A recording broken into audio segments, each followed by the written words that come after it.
saying stroke, stroke, stroke. And you can almost sleep while you're saying that, kind of like in Buds.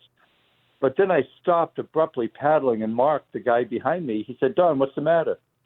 And I started telling him what I saw, but I stopped talking as soon as I heard myself because it sounded so crazy. But what I saw was a beautiful, full-dressed Japanese woman with her full-dressed white kimono dress on. 2 minutes. Makeup and her hair. And she just came out of the water right in front of my canoe, and I didn't want to hit her. The answer. Hey, is there a better tool that empowers a woman to defend against an attacker that's 100 pounds bigger? Nope. That's why it's so important for women to learn how to defend themselves with the most effective self-defense tool ever invented. For women, led by women, the Not Me program is designed to help with training, purchasing a gun, and getting a concealed carry permit. And guess what? It's totally free. To sign up, go to notmesd.org. You know, it's funny when you comment, no, sound like you're 10 pounds. You make that little squeaky Biggest voice. compliment you've ever given me. I know, but you just make that squeaky little voice. No. Nope. All right, we got a guest. Do we? Yes, sir. On the I'm line? very interested. Our next guest is Don Mann. He's a motivational speaker, a New York Times best-selling author, world-class adventure competitor, and retired Navy SEAL. Don Mann, how are you, sir? Is he there? No. All right. Well, Hey, I can be Don, man. good dude. how you doing, Mike? He's got an amazing. He's got an counselor. amazing resume. I was actually really looking forward to talking to him. Yeah, you're not going to cry, are you? I might a little bit. I don't know where he went. Anyway, so she looks like she's 10 pounds. Is that what you said? Yeah. Or Well, she sounds like she's 10 Well, pounds? what she did, you notice how she just goes, no. Well, I think that's supposed to. Oh, well, here, let's do some shout-outs, actually. I keep pretending. You know, you keep forgetting. I do. Big shout-out to folks on YouTube who are following us. Mr. Knives, Mike White, G23, Thor Waldall. I wonder if I said that right. Thor Waldall? W-A-L-D-A-H-L? Yeah, Waldo. Vanessa Kitty. Aw, what an adorable name. Thanks, Vanessa Kitty. And then Riding Dirty Outdoors. Thank you guys for following us. G23, suppose that's a Glock 23? That'd be my guess. Or is he playing bingo? Maybe he's playing bingo. Could be. Which one's the 23? Is that a 40? Is it Glock 23 or 40 cal? Oh, jeez. You know, anything other than a 9, I only have so much brain cells, brain space. Outside the 9 family, I don't recall. Oh, well. Are we ever a 40 person? Not a Glock 40. I've got a Smith & Wesson 40. Yeah, did you like it? I like it because it was my first gun. As far as shooting comfort, I'm greatly accurate with it. But if you were just to compare it side by side with any other handguns I have, it's not my favorite. But because it was my first gun, it's got a special place in my heart. G23 is 40 caliber. It is 40. Yeah. Yep. 40 caliber guys used to be all arrogant too. They used to think they were better than It's a everybody. dying breed. I think it's a dead breed. I wonder if you can still. If you're listening, is it? Let us know if it's hard to find 40 cal or not. I'd be interested to hear because it's pretty much it was going the way of the dodo years ago. When they came out with the 10 mil, so they need. Hey, Don is on now. Don's on. All right. There we go. Even better. Hey, how you Don. doing? Hey, Don. How's it going? Good. How you doing? Fantastic. Thank you so much for joining us. Okay, we were just telling everybody you are a motivational speaker, a New York Times best-selling author, world-class adventure competitor, and, of course, a retired Navy SEAL. When did you serve in the Navy? What era were you? Well, I had the easy era. I was 77 to 98. 77 to 98. And tell us about what was it like serving as a SEAL in the 80s and the 90s? That wasn't an easy era. Was there ever an easy era for SEALs? I mean, you guys there's a lot that went on with you guys in the 80s and the 90s. What was it like serving as a SEAL? Well, I loved every second of it, and we thought we were very, very busy, and we were, but it got much busier once the 2 wars occurred. Yeah. I loved it. It was so fun. I love how calm he is about. It got a lot busier when we had those wars. Yeah, it was fun. I'm sure things got pretty spicy back then. So you served on Dev Group or SEAL Team 6, and Yeah. you served in the 80s and 90s. I mean, it's what it started in the 80s, right? I mean, are you a plank holder for Team 6? It's so funny. No, it wasn't a plank owner, but so when SEAL Team 6 was created, Richard Marcinko had a group. He got about 100 guys together, and he formed 6. When I got there, those guys were basically all still there. So I think I consider myself second generation. When you back then, I'm sure it was fairly unknown. Like what attracted you? Now everybody knows what it is, and there are books and movies and everything. But what attracted you? You're in your SEAL career. What attracted you to going into Team 6? Well, I actually, no offense to the guys who didn't want to go there, but I don't know why any SEAL didn't want to go there. Because if you're a SEAL back then, and SEAL Team 6 is really unknown. Even we at the regular SEAL teams didn't know what SEAL Team 6 was all about. It was that secretive. Well, so that's actually the entire foundation of my question.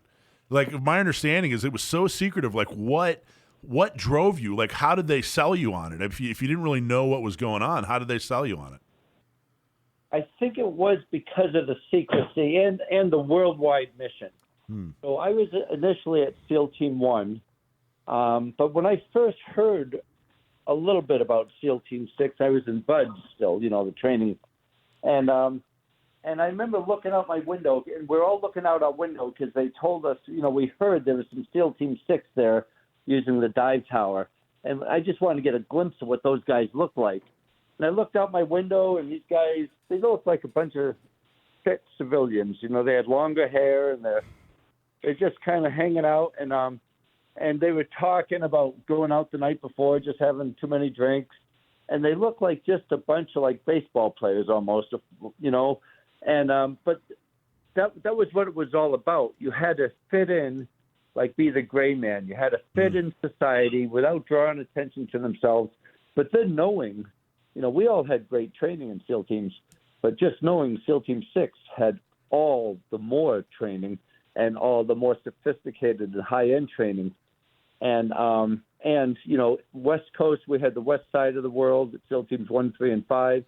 And Teams 2, 4, and 8 back then had the eastern side of the world, but SEAL Team 6 had a worldwide capability, unlimited budget, and really some of the top guys from every team was chosen to go to SEAL Team 6.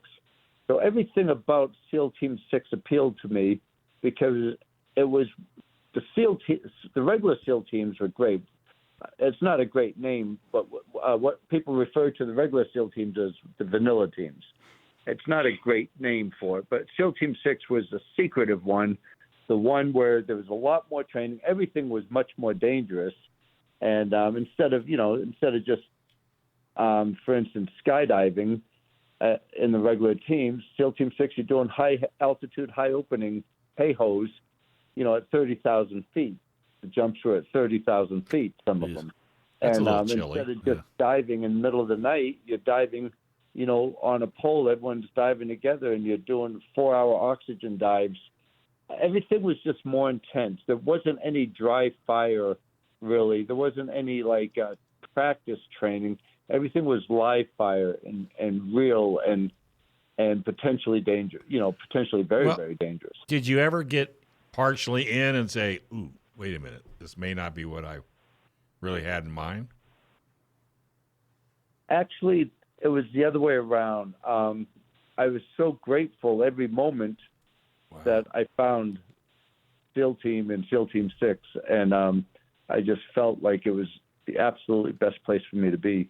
That's interesting. I never doubted it wasn't the right decision to go that route. How do you feel like the culture has changed with special ops, specifically Navy special ops? Do you feel like the culture has changed post 9/11? It feels like there's It's almost two services. You know, the folks that served after 9/11 and the ones that served before. How can you comment on that? Well, I do think it changed good and bad. You know, the guys after 9/11, I mean, most of them all have a lot of real-world warfighting experience. The guys before 9/11, it was rare. We called it, we were chasing the rainbow. We were looking for the action. We had to chase the action down. And we wanted the action. After 9/11, it was nonstop. So that's one difference. So after 9/11, the guys were much more experienced than we were. And before 9/11, we trained more than we fought, really. And so that's one side of it. That's the good side of it, I guess. The bad side of it, I guess, is, and I only know this from talking to guys who are currently in or just got out, they're a little disappointed, well, basically with the administration, the chief of staff, the Pentagon. But 2 minutes. It's kind of watered down. It found its way down to the SEAL teams. That I'm not saying the SEAL teams have gone in that direction that the regular military has gone, but the guys do come from society, and they are influenced by what's going on in our country, and which I'm totally against, 100% against. And there were times when I've heard people question, "Oh, Chief, I don't really feel like doing that. Why do I have to do that?" Jeez. And back in my time, that would you'd get your teeth bashed in. I was just going to say. Didn't question things, and now kids grow up in a different society than we did, and it's not as, there's a part of it that's not as hardcore for those type of people who are like that. And unfortunately for the teams we don't get much of that, but I do hear, and I didn't experience it, but I do hear people are kind of frustrated that some of the guys are like that now. And it comes down from the Pentagon. Oh, it stems down from White House. It comes down from people in our country. It's just who we're getting now, and it's not. I don't want to use the word woke for the teams, but I mean when you have to stand down for even for a half hour to learn how to talk to transgender or people like that in the teams, when you have to stand down for training for those causes. And our enemies are watching this. My God, they're laughing at us. Yes, they are. I mean, Don, can we get you to hang for another minute? Sure. All right, drop down, give me 10 push-ups, and we'll come back in a second. Hey, a lot of companies waste an enormous amount of money on marketing. The design is excellent, the photos are beautiful, and your website looks great, but it's just not getting customers. Why? Because you don't have the words that make people buy. That's right. But now you can fix that with Sage Tree. Sage Tree can help you find the words that make it easy for your customers to understand what you do and how to buy from you. Stop wasting money today and schedule a call. Getting started is super easy. Visit sagetree.com and click on the schedule an appointment button. That's sagetree.com. And click on that schedule a call button right now. That's right. If you have a business and you have a website, go to sagetree.com right now and just schedule an appointment to talk to them because they will do you good. We're real happy with them here at Gun Owners Radio and, of course, San Diego County Gun Owners. They're the best. Okay, we're talking to Don Mann. He's a motivational speaker, New York Times best-selling author, world-class adventure competitor, and a retired Navy SEAL. I think I could sit here and talk to you about being a SEAL.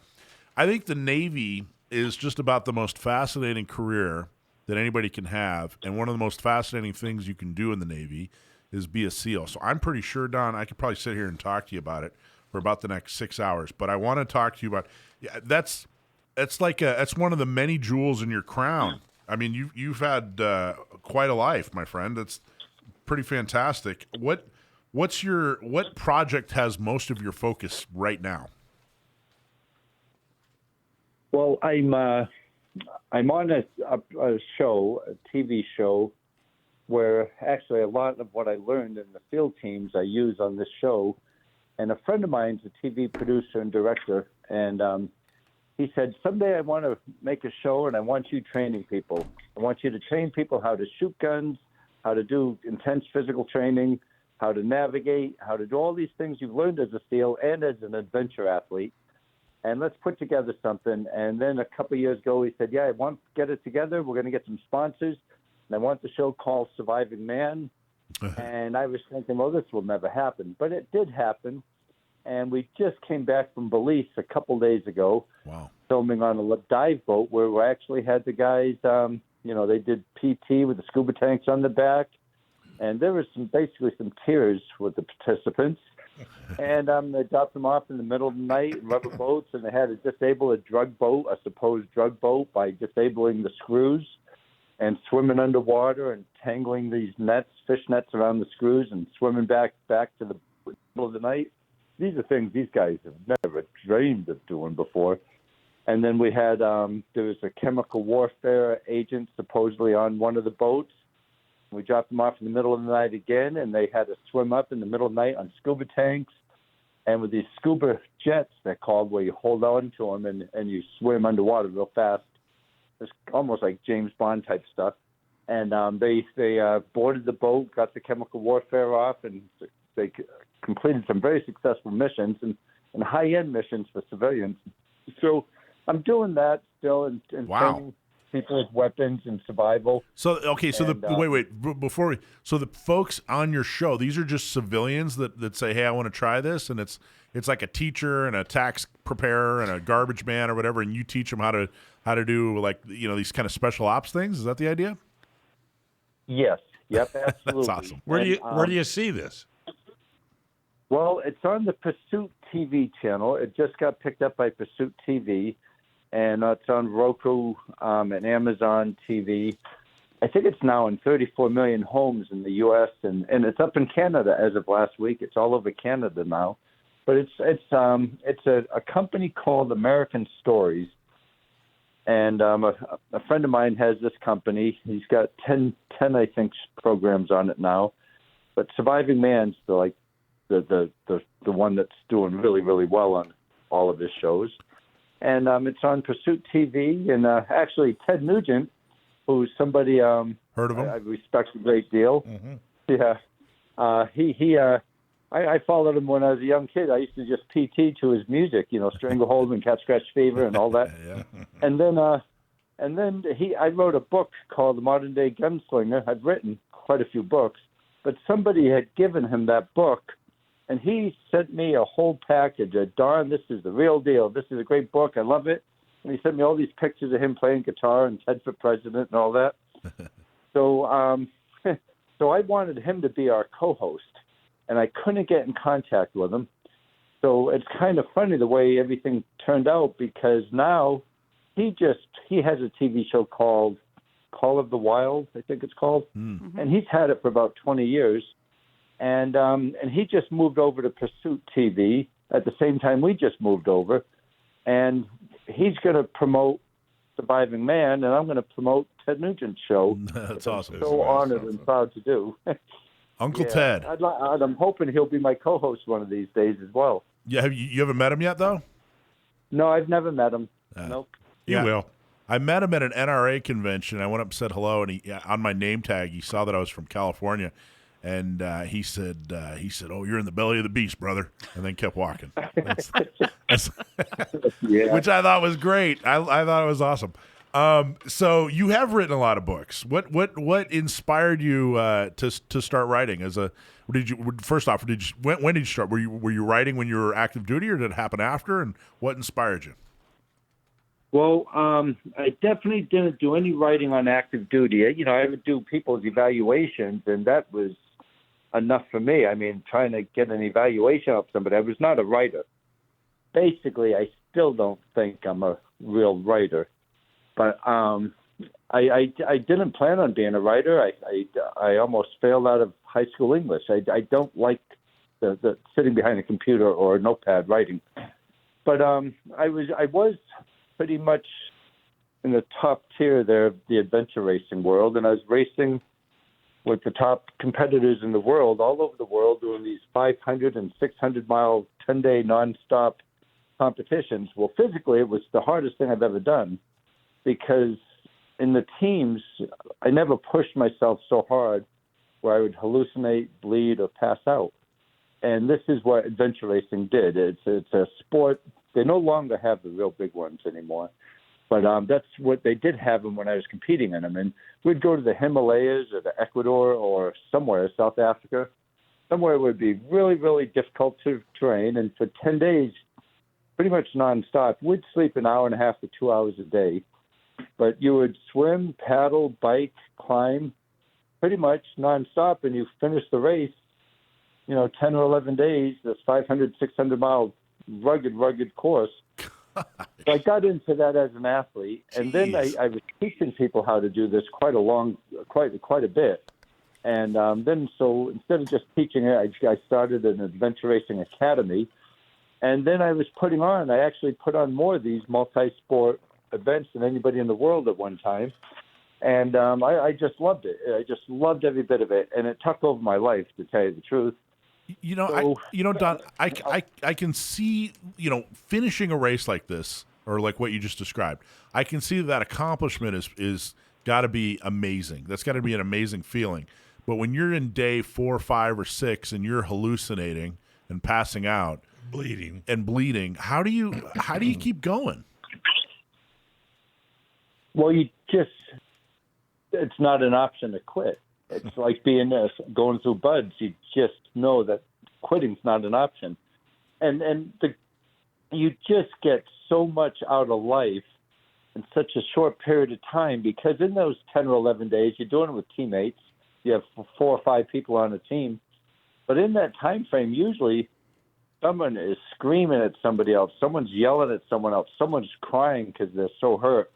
Someone's passed out. And you're a medic, and you're a mentor, and you're the trainer, and you're also very, very happy that you just summited this 22,000-foot peak, and you still have 5 days to go, and the paddling, and just being out in the middle of places where people really don't see, because you're way out in the middle of nowhere on all of these big races, and I just love that. And when we had down times in the SEALs, I was a training officer at a couple of SEAL teams, and what I would do for leave, I wouldn't take vacations. I would go do these big, difficult races when I could. Okay, he can do 10 push-ups. Yeah, I think you probably can. I think he can do 10 push-ups. We never did 10 push-ups. There's always much more, by the way. No, I'm just curious, when you were hallucinating, when you were pushing yourself so hard that you were hallucinating, like, what did you see? Like, what does that mean you were hallucinating? Well, for instance, let me think. I think it was Patagonia, Argentina was one of my favorite hallucinations. I was in my canoe, and we had gone about 200 or so miles, and climbing these mountain peaks, paddling, going through the woods and the jungles with carrying boats, and it was getting very, very difficult. And you'd look down, you'd see a rock in the middle of the night, and you realize it's a turtle, or you saw a turtle, you saw a rock. But I remember paddling, and I was saying, stroke, stroke, stroke, and you can almost sleep while you're saying that, kind of like in buds. But then I stopped abruptly paddling, and Mark, the guy behind me, he said, Don, what's the matter? And I started telling him what I saw, but I stopped talking as soon as I heard myself because it sounded so crazy. But what I saw was a beautiful, full-dressed Japanese woman with her full-dress white kimono dress on, 2 minutes, makeup, and her hair. And she just came out of the water right in front of my canoe, and I didn't want to hit her. And so I had to stop real quickly paddling so I didn't crash into her. Well, that was thoughtful. What a gentleman. Oh, yeah, always gentleman. Yeah. Yeah. Yeah. So let me ask you, and I apologize, but I swear we got to have him back on. He's a fascinating interview. You got to start reading his books. One last question, because we only have a couple minutes. This came in from one of the listeners. If there's one nugget of wisdom you want listeners to take away, what is it? Well, I've been asked that many, many times, and I have it narrowed down. I get calls all the time. How do I be a SEAL, or how do I be a Ranger or a firefighter or something? All you have to do is 4 things a day. 1 minute. 4 simple things. One is every day do something to make yourself stronger. And don't expect someone to hand you that on a silver platter. Figure out every day, make yourself stronger. CrossFit, push-ups, gym, whatever it is. Number 1. Number 2, every day do something to make yourself faster. If you're a runner, do fartleks or speed work, or a swimmer, do sprints. If you can do 100 sit-ups in 2 minutes, do 110 in 2 minutes. But every day do something to make yourself faster. More importantly is every day do something to make yourself smarter. So if you do want to be a SEAL, learn where SEALs are operating now, over 90 countries in the world. Learn how to shoot weapons and go skydiving, learn to dive. But most importantly, number 4 is every day do something good for somebody, because if you do something good for your teammate, for your brother, your sister, your mother, your father, or the neighbor, or somebody you don't know, every day, when you go for selection or when you go up for a job, you just might be the strongest, fittest, smartest person in that arena and the best teammate a person can have, because you're so used to doing good for people. I'm telling you what. That's awesome advice. That's 1 very out cool. of 4. I'm loving it. You're at 1 out of 4. I'm 1 out of 4. I was just hoping I'd get 1. I'm gonna see if I get. I'm gonna try to. Don, I'm doing 4 out of 4 tomorrow. Oh, good. I think that's awesome. Hey, and thank you so much. Alicia and I are going to watch. There you go, Don. Is there a website, or how can people learn more about you? I do have a website, and it's www.usfrogman with 2 N's.com. Like Frogman, maybe Frogman. You but got it's it. usfrogman with 2 N's.com. Thank you, Don. You've been wonderful. And God bless you, and thank you for so your much. service. Thank you. Thank you for having me. 1 out of 4.